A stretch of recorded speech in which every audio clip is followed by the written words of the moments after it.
लंकापुरी आज भारावरी वसावारीचा घेतला पावलांनी आम्हा वाळवंटी तुझी सावली गळा भेट घेण्या भीमेची निघाली तुझ्या नाव घोषात इंद्रायणी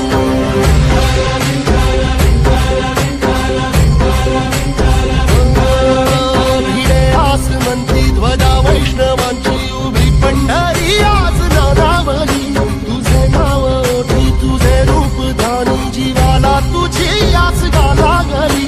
सगळी बाप साऱ्या जगाचा परिचय